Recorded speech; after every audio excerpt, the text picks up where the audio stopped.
Let's talk about some basic functions that your ActivePanel can do and how we can start beginning to navigate our ActivePanel.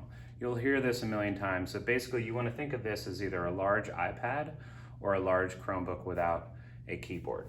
So the first thing you'll notice is that on the bottom and on both sides, you'll have these arrows.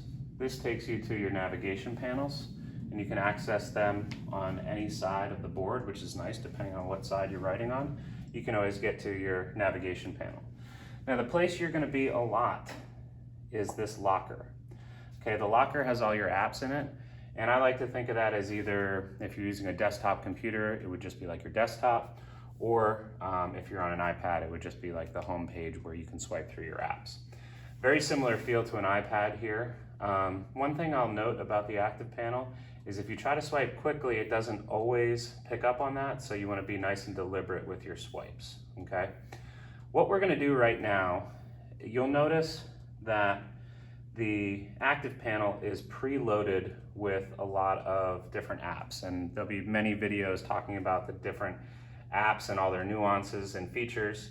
But for right now, what I want to do is I want to kind of set you up with the apps that you'll need that are not preloaded on here. So what you'll need to do is you'll need to go to this Google Play store. Again, think of this as an Android tablet. And then all you would need to do here is set up with your login. So I thought it might be good for you to watch me go through this process. You'll notice that anytime you need to type, the keyboard will come on the bottom for your use.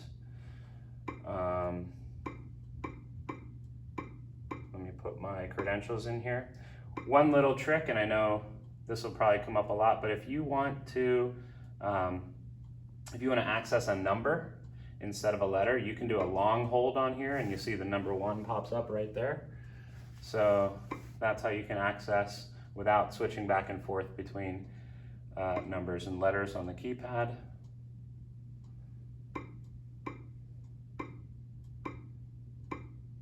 Let's see how this works. It should be just as simple as if you were logging in to Google through your school account or anything. So this is going to take me to my single sign-on, and unfortunately I'm going to have to do that again.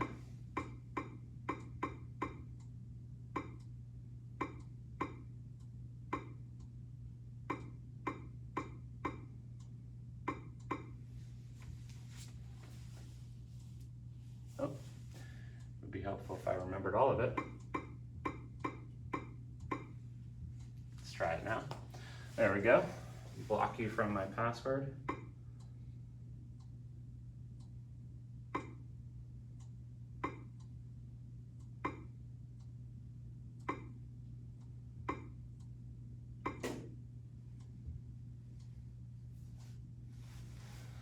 And it should sign me in.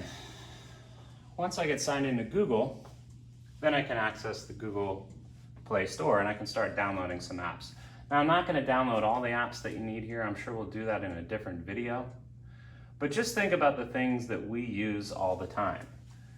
Most of those start off with the word Google, like Google Drive, Google Sheets, that sort of thing.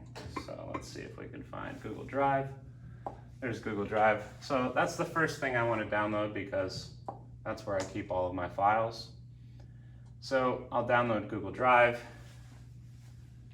The next thing, and once it says that it is starting to download, you actually can go back, which is a nice little tip. It'll save you some time. And let's think about some other things that we might use, like Squid. Squid's going to be a big one with these ActivePanels. Click install there. These are all going to install simultaneously in the background while I'm looking for other things. The last one maybe I'll do is, let's see, slides for you social studies teachers out there. We like our Google Slides, right? There's Google Slides. Boom, download it. Okay, so now all of this is going on in the background, and that's great. But let's say you want to get back to your home page or get back to your desktop, if you will. you'll notice these little navigations down here. There's an X, which I just clicked, and it minimizes, it closes out on that app, or on that program, which I'm not sure if I wanted to do that just yet. Let's see if any of my programs downloaded. Oh, here, look, they all downloaded, so that's great, that's perfect. That'll take us to the next thing that we want to do here, which again, like I said, the locker, let me just go back here, close out of that and open this back up. The locker right here is where I want to be pretty much all the time when I'm accessing any apps. Now before I go any further, here's a nice little trick. If you're old like me and your eyes don't work so good anymore, you want to just go to the settings button right here and click large mode, and it just makes everything a bit larger, and it really doesn't affect anything other than just if you have fat gorilla hands like me, it makes things easier to click, okay? So again, you'll see the preloaded apps are in the front, and some of those you're really gonna wanna keep. You're gonna wanna keep whiteboard, annotate, timer, spinner, that sort of thing. Other things you're not gonna wanna keep. We're not gonna access the camera, we're not gonna need Adobe Acrobat. So what does that look like in order to move these apps around? Well, it's actually pretty simple. We click and hold on the app, and then we just drag it, and now what will happen here, if I put the Google Play Store here, it bumped this help app to the next page. So you don't have to actually move things backwards and forward. All you have to do is move things forward. So the next thing we'll move is drive to places, put that up, and squid. See how easy it is to rearrange things,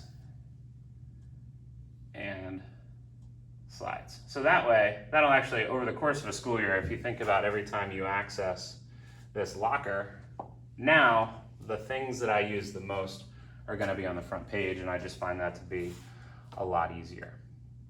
So that is general navigation of your locker and your settings tab. There are a lot more settings that we can go over in advanced tutorials later on, but that should get you started in accessing your apps and using the Google Play Store. So, thank you.